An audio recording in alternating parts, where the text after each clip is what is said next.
കഴിഞ്ഞ ദിവസം നഴ്സറി പോയപ്പോഴേ ഒരു പ്ലാന്റ് മേടിച്ചായിരുന്നു കേട്ടോ. ഒരു ബുഷി ടൈപ്പ് ഒരു പ്ലാന്റാണ് മേടിച്ചത്.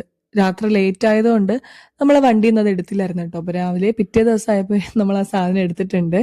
നല്ല വെയിറ്റ് ഉണ്ടായിരുന്നേ. നമ്മുടെ ബാൽക്കണിയിൽ കൊണ്ട് വെക്കാന്ന് വിചാരിച്ചു. ബാൽക്കണി ഭാഗത്ത് ഗാർഡൻ സെറ്റ് ചെയ്തിട്ടുണ്ടല്ലോ, അവിടെ നമുക്ക് ഈ സാധനം ഒരു കോർണറിൽ വെക്കാന്ന് വിചാരിച്ചിട്ടാണ് മേടിച്ചത് തന്നെ. അപ്പോൾ ഇത് നമ്മൾ മുകളിലോട്ട് കൊണ്ടുപോവാണേ. ഉണ്ണിക്ക് വർക്ക് ഉണ്ടായതുകൊണ്ട് എന്നോട് തന്നെ അത് മുകളിലെടുത്ത് വെക്കാൻ പറഞ്ഞിട്ടാ. പക്ഷെ എനിക്ക് പൊക്കാനുള്ള ആരോഗ്യം ഇല്ലാത്തതുകൊണ്ട് ഞാൻ എടുത്തിട്ട് അത് പൊങ്ങൊന്നും ഇല്ലായിരുന്നു. അങ്ങനെ നമ്മുടെ കോർണറിൽ കൊണ്ട് വെച്ച് കേട്ടോ ബാൽക്കണിയിൽ. പോർട്ട് നമ്മൾ ഓൾറെഡി മേടിച്ചായിരുന്നു. ഇതിന്റെ കൂടെ തന്നെ ഈ ഇത്രയും വലിയ സൈസ് ആയതുകൊണ്ട് വലിയൊരു പോർട്ട് മേടിച്ചിട്ടുണ്ടായിരുന്നു. അപ്പൊ അത് അതിനകത്തോട്ട് ഇറക്കി വെച്ചേ. തൽക്കാലം അത് കവറിൽ തന്നെ ഇരിക്കട്ടെ എന്ന് വിചാരിച്ചു കേട്ടോ. നമുക്ക് ടൈം കിട്ടിയില്ല പോട്ടി മിക്സ് ഒക്കെ തയ്യാറാക്കിയിട്ട് ഒന്ന് സെറ്റ് ചെയ്ത് വെക്കാൻ പറ്റിയില്ലായിരുന്നു കേട്ടോ. അപ്പം ഇനി വേണം അതൊക്കെ ഒന്ന് ചെയ്യാനായിട്ട്. സത്യം പറഞ്ഞാൽ ഈ ചെടി ഇവിടെ കൊണ്ട് വെച്ചപ്പോൾ ഉണ്ടല്ലോ കുറച്ചും കൂടെ ബ്യൂട്ടിഫുൾ ആയിട്ട് തോന്നുന്നു കേട്ടോ നമ്മുടെ ഗാർഡൻ കാണാനായിട്ട്.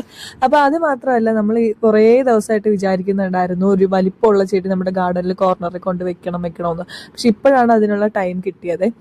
പിന്നെ അത് മാത്രമല്ല, ഈ ഒരു ചെറിയ ചെടി കണ്ടോ, ഇതാണ് കേട്ടോ ഈ വലിയ ചെടിയായിട്ട് നിൽക്കുന്നത്. ഞാനിത് വേറൊരു നഴ്സറിയിൽ നിന്ന് മേടിച്ചതാണ്. ഇതിനൊരു 200 എന്തോ ആയിരുന്നു. പക്ഷെ ഞാൻ ഈ വലിപ്പമുള്ള ഈ സെയിം ചെടി തന്നെ മേടിച്ചപ്പോൾ ഒരു 300 ആയുള്ളൂ കേട്ടോ. നമ്മൾ കൊട്ടിയത്തുള്ള ലീ പ്ലാന്റ്സിൽ നിന്നാണ് മേടിച്ചത്. അപ്പൊ എന്തായാലും അവിടെ കുറേ പ്ലാന്റ്സും കാര്യങ്ങളൊക്കെ ഉണ്ട്. ഇവിടെ ഇരിക്കുന്ന പ്ലാന്റ്സിൽ ഒരു 90% അവിടെ നിന്ന് തന്നെ മേടിച്ചതാണ്. അപ്പൊ അതിനെ കുറിച്ചുള്ള ഡീറ്റെയിൽസ് നെക്സ്റ്റ് വീഡിയോയിൽ ഞാൻ ഉറപ്പായിട്ടും പറയാം കേട്ടോ. അപ്പൊ ചാറ്റ ബൈ, സീ യു.